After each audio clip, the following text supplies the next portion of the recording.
Hello, അസ്സാം വലൈക്കും.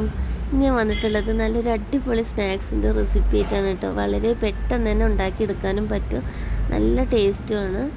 നമുക്ക് നോമ്പൊക്കെ വരില്ലേ, ഇനി ഒരുപാട് സ്നാക്സുകൾ റെസിപ്പി നമ്മൾ തപ്പി നടക്കുന്ന ഒരു മാസമാണല്ലോ അല്ലേ ഈ നോമ്പിന്.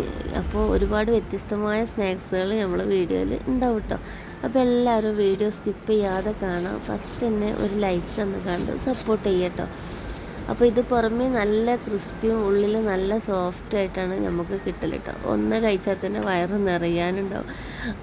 അങ്ങനത്തെ ഒരു സ്നാക്സാണ് ഞാൻ റെഡിയാക്കി എടുക്കുന്നത്. അപ്പോൾ കണ്ടില്ലേ, കാണാനും നല്ല ഭംഗിയുണ്ട് കേട്ടോ. കഴിക്കാനും അതുപോലെ തന്നെ വളരെയധികം രുചികരമാണ്. അപ്പോൾ നമുക്ക് വീഡിയോയിലോട്ട് പോവട്ടെ. അപ്പോൾ അതിന് വേണ്ടിയിട്ട് ഞാൻ ആദ്യം തന്നെ 2 വലിയ ഉരുളക്കിഴങ്ങ് പുഴുങ്ങി പൊടിച്ച് എടുത്താട്ട, കട്ടകളൊന്നും ഇല്ലാതെ മാറ്റി വെച്ചതാണ്. അതിലേക്ക് ഇതാ 1 ടേബിൾ സ്പൂണോളം ചില്ലി ഫ്ലേക്സ് ഇട്ട് കൊടുക്കുന്നുണ്ട്. പിന്നെ ഒരു 1/2 സ്പൂണ് കുരുമുളക് പൊടി ഇട്ട് കൊടുക്കുക. അത് നമ്മളെ എരിവിനനുസരിച്ചിട്ട് കൂട്ടോ കുറക്കൊക്കെ ചെയ്യട്ടോ. അപ്പോൾ നമ്മൾ പച്ചമുളക് ഇടുന്നുണ്ട്, അപ്പോൾ അതിനനുസരിച്ചിട്ട് നോക്കിയിട്ട് ഇട്ടെടുത്താൽ മതി. അപ്പോൾ ഞാൻ 1/2 ടീസ്പൂണാണ് കുരുമുളക് പൊടി ഇട്ട് കൊടുത്തിട്ടുള്ളത്. പിന്നെ ആവശ്യത്തിന് ഉപ്പ് ഇട്ട് കൊടുക്കുക. ഞാൻ ഉരുളക്കിഴങ്ങ് പുഴുങ്ങുമ്പോൾ കുറച്ച് ഉപ്പ് ഇട്ട് കൊടുത്തിരുന്നു. പിന്നെ അതും കൂടി നോക്കിയിട്ട് വേണം പിന്നീട് ഉപ്പിട്ട് കൊടുക്കാൻ. ഈ മസാലയ്ക്കുള്ള ഉപ്പ് മാത്രം മതി കേട്ടോ. പിന്നെ നമ്മൾക്കിത് ഒരുപാട് വയറ്റി കളിക്കാനൊന്നും ഇല്ല കേട്ടോ, പെട്ടെന്ന് തന്നെ റെഡി ആയി കിട്ടും. അപ്പോൾ അതൊരു ക്യാപ്സിക്കത്തിൻ്റെ പകുതിയാണ് ഞാൻ എടുത്തിരുന്നത് കേട്ടോ. അപ്പോൾ അതിനും പകുതിയാണ് ഞാൻ ഇട്ട് കൊടുത്തിട്ടുള്ളത്. പിന്നെ 1 ടീസ്പൂണോളം ഇഞ്ചി വെളുത്തുള്ളി പേസ്റ്റും 2 പച്ചമുളക് ചെറുതായി അരിഞ്ഞതും പിന്നെ കുറച്ച് മല്ലിൻ്റെ ഇല ചെറുതായിട്ട് അരിഞ്ഞത് കേട്ടോ. പിന്നെ സവാള, ഒരു വലിയ സവാളയാണ് എടുത്തിരിക്കുന്നത്. അപ്പോൾ അത് മുഴുവനായിട്ട് ഞാൻ എടുത്തിട്ടില്ല, നമ്മൾ അതിൻ്റെ ഒരു 1/4 ഭാഗം എടുത്തെടുത്തിട്ടുള്ളൂ കേട്ടോ. ഇനി ഇത് നല്ലോണം കൈകൊണ്ട് തന്നെ ഇങ്ങനെ മിക്സ് ചെയ്തിട്ട് കൊടുക്കണം കേട്ടോ. എല്ലാ ഭാഗത്തേക്കും ഈ മസാല ഒക്കെ പിടിക്കണ മാതിരി തന്നെ നമ്മൾ ഇതിലേക്ക് ഇട്ട് കൊടുക്കണം. പിന്നെ ഒരു 1/2 ടീസ്പൂണോളം ഗരം മസാലയും കൂടി ഞാൻ ഇതിലിട്ടിട്ടുണ്ട് കേട്ടോ. അത് വീഡിയോയിൽ സ്കിപ്പായി പോയിക്കണമെന്ന് തോന്നുന്നു. അപ്പോൾ നമുക്ക് പിന്നെ ഗരം മസാല ഒന്നെങ്കിൽ ചിക്കൻ മസാല ഏതെങ്കിലും ഒന്ന് നമ്മളെ ടേസ്റ്റിനനുസരിച്ചിട്ട് ഇട്ട് കൊടുക്കട്ടോ. ഞാനിപ്പോൾ ഗരം മസാലയാണ് ഇട്ട് കൊടുത്തിട്ടുള്ളത്. മീറ്റ് മസാല വേണമെന്നുണ്ടെങ്കിൽ ഇട്ട് കൊടുക്കട്ടോ. പിന്നെ ഇതാ ഞാനൊരു പാത്രം എടുത്ത് വെച്ചിട്ട് അതിലേക്ക് 2 ടേബിൾ സ്പൂണോളം മൈദമാവ് ഇട്ട് കൊടുക്കുന്നുണ്ട് കേട്ടോ. പിന്നെ അതിലേക്ക് കുറച്ച് ചില്ലി ഫ്ലേക്സും കുറച്ച് കുരുമുളക് പൊടി 2 നുള്ളു ഉപ്പ് ഇട്ട് കൊടുത്തിട്ട് നല്ലോണം കലക്കി എടുക്കുന്നുണ്ട് കേട്ടോ. നമ്മളിത് കോഴിമുട്ടൻ്റെ കട്ട്ലേറ്റൊക്കെ മുക്കൂലേ, കോഴിമുട്ടൻ്റെ വെള്ളയിൽ ഇത് മുക്കിയിട്ടെടുക്കില്ല. അപ്പോൾ അതിന് പകരം ഇതേമാതിരത്തെ ഒരു ബാറ്റർ ഉണ്ടാക്കിയിട്ട് അതിൽ മുക്കിയെടുത്താൽ മതി കേട്ടോ. അപ്പോൾ ഞാൻ ഇങ്ങനെയാണ് ഉണ്ടാക്കിയെടുക്കുന്നത്, കോഴിമുട്ട എടുക്കണില്ല. അപ്പോൾ അത് നല്ല ലൂസായിട്ട് തന്നെ കലക്കിയെടുക്കുക. നല്ല അതേമാതിരി നല്ല അങ്ങോട്ട് തിക്കായി പോകാനും പാടില്ല കേട്ടോ, അത് ഓവറായിട്ട് ലൂസായി പോകാനും പാടില്ല. അങ്ങനെ ഒരു പാകത്തിന് നമ്മളിത് കലക്കിയെടുക്കുക. നല്ലോണം ഒന്ന് ഇതിന്മേൽ കോട്ട് ചെയ്ത് നിൽക്കണ മാതിരി ഒന്ന് കലക്കിയെടുക്കുക കേട്ടോ. അപ്പോൾ അതാ ഞാൻ വെള്ളം ഒഴിച്ച് കൊടുത്തിട്ട് കലക്കിയെടുക്കുന്നുണ്ട്. അപ്പോൾ നമ്മൾ ഒന്നാകെ വെള്ളം ഒഴിച്ച് കൊടുക്കരുത് കേട്ടോ, കുറേശ്ശെ വെള്ളം ഒഴിച്ചിട്ട് വേണം നമ്മളിത് കലക്കിയെടുക്കാൻ. അല്ലാന്നുണ്ടെങ്കിൽ പെട്ടെന്നുണ്ട് വെള്ളം ഒഴിച്ചിട്ടുണ്ടെന്നുണ്ടെങ്കിൽ അങ്ങോട്ട് ഏറിപ്പോട്ടോ വെള്ളം.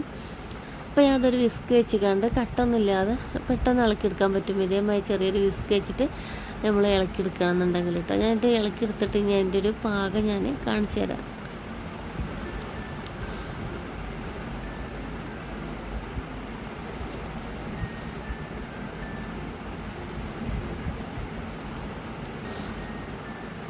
സ്പൂണായിട്ട് ഇളക്കി കൊടുക്കുന്നതിനെക്കാട്ടും എളുപ്പത്തിൽ നമുക്ക് ഇങ്ങനെ വിസ്ക് വെച്ചിട്ടുണ്ടെന്നുണ്ടെങ്കിൽ കട്ടൊന്നുമില്ലാതെ ആയി കിട്ടും കേട്ടോ. അപ്പോൾ ഇതാ ഈ ഒരു പരുവത്തിലാണ് നമുക്ക് ഇതിൻ്റെ ബാറ്റർ വേണ്ടത്.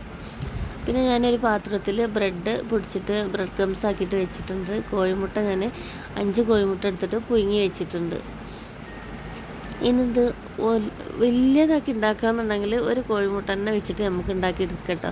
അപ്പോൾ പൊട്ടി തെറിക്കാതിരിക്കാൻ വേണ്ടിയിട്ട് സൈഡിലൊക്കെ ഒന്ന് കീറി കൊടുത്താൽ മതി. നമ്മൾ ഈ കോഴിമുട്ടൊക്കെ എണ്ണയ്ക്ക് ഇടുമ്പോൾ പൊട്ടിത്തെറിക്കാൻ നല്ല ചാൻസ് ഉണ്ട് കേട്ടോ. അപ്പോൾ ഞാനിത് പകുതിയാക്കിയിട്ടാണ് എടുക്കുന്നത്.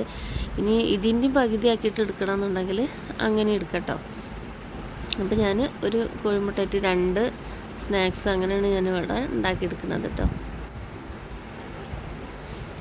ഞാനിപ്പോൾ കോഴിമുട്ട എല്ലാതും ഒന്ന് പകുതിക്ക് വെച്ചിട്ട് ഒന്ന് മുറിച്ചിട്ട് എടുക്കുന്നുണ്ട്. അപ്പോൾ നമുക്ക് ഒരു 10 സ്നാക്സ് കിട്ടും കേട്ടോ. ഇത് 10 എണ്ണത്തിന് ഇല്ലായിരുന്നു, 9 സ്നാക്സ് ഉണ്ടാക്കിയെടുക്കാനുള്ള മാവ് ചെയ്യുന്നിട്ടാണ് ഞാൻ ഉണ്ടാക്കി വെച്ച ഉരുളക്കിഴങ്ങ് കൊണ്ടുള്ളത് ഉണ്ടായിരുന്നത്. പിന്നെ ഇതേമാതിരി വലിയൊരു ഉരുള ഇങ്ങനെ നമ്മളെ കയ്യിൽ പിടിക്കാൻ മാത്രമുള്ളൊരു ബോളാക്കിയിട്ട് നമ്മളെ കയ്യിൻ്റെ അടിയിൽ വെച്ചിട്ട് ഒന്ന് പരത്തി കൊടുക്കുക. എന്നിട്ട് ഇതേമാതിരി ഒരു കോഴിമുട്ട എടുത്തുകൊണ്ട് ഇങ്ങനെ മറിച്ച് വെച്ചെടുത്താൽ മാറ്റി, എന്നിട്ട് ബാക്കിയുള്ള മാവ് അതിൻ്റെ മേലെ വെച്ചിക്കാണ്ട് നല്ലോണം ഒന്ന് എല്ലായിടത്തും ഒന്ന് കവർ ചെയ്യുന്ന മാതിരി എടുക്കണം കേട്ടോ. മുട്ടൻ്റെ അത് കാണാൻ പാടില്ല, കോഴിമുട്ടൻ്റെ അത് കണ്ടിട്ടുണ്ടെന്നുണ്ടെങ്കിൽ നമ്മൾ എണ്ണയിലിട്ടുണ്ടെന്നുണ്ടെങ്കിൽ പൊട്ടിത്തെറിക്കും. ഇതേമാതിരി നല്ലൊരു കോഴിമുട്ടൻ്റെ ആകൃതി തന്നെ ആക്കിയെടുക്കുക.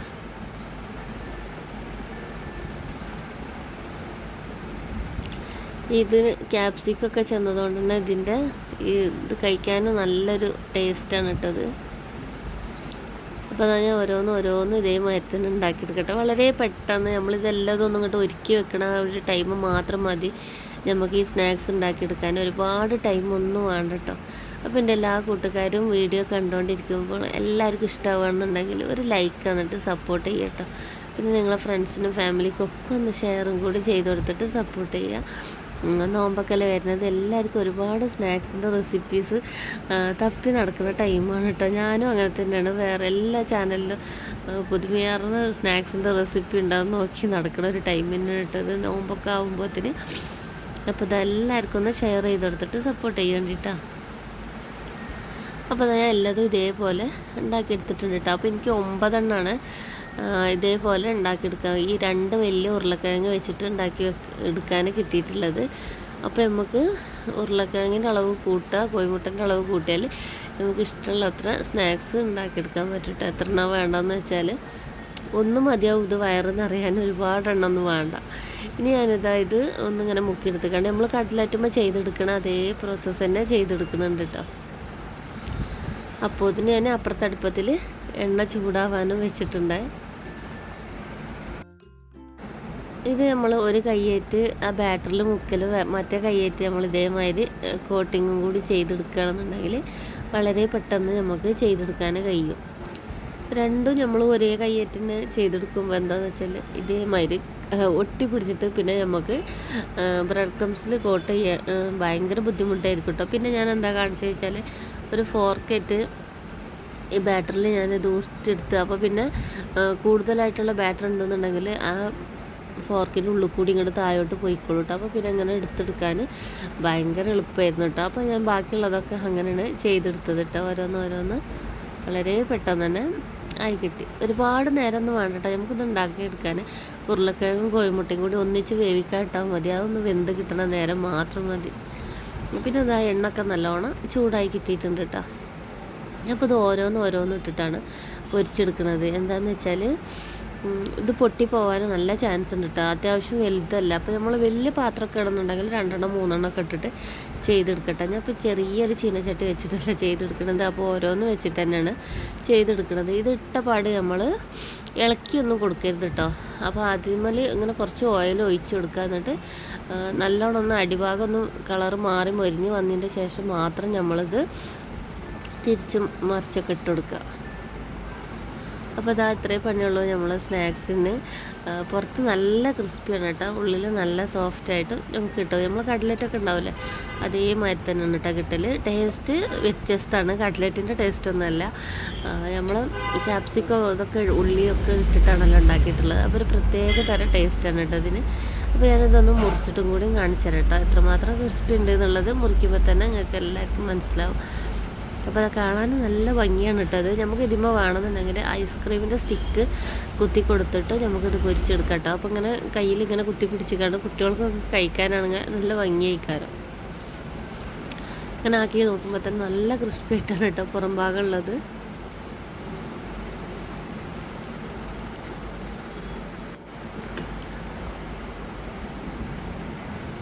നല്ല അടിപൊളിയായിട്ട് തന്നെ കിട്ടിയിട്ടുണ്ട്. നല്ല വ്യത്യസ്തമായിട്ടുള്ള ടേസ്റ്റോട് കൂടിയിട്ടുള്ള സ്നാക്സാണ്. അപ്പോൾ എല്ലാവരും ഇതേമാതിരി ചെയ്ത് നോക്കുക, ഫീഡ്ബാക്കൊക്കെ അറിയിക്കുക. അപ്പോൾ ഒരുപാട് സ്നേഹത്തോടെ സ്വന്തം നൂറാ തിരൂർ.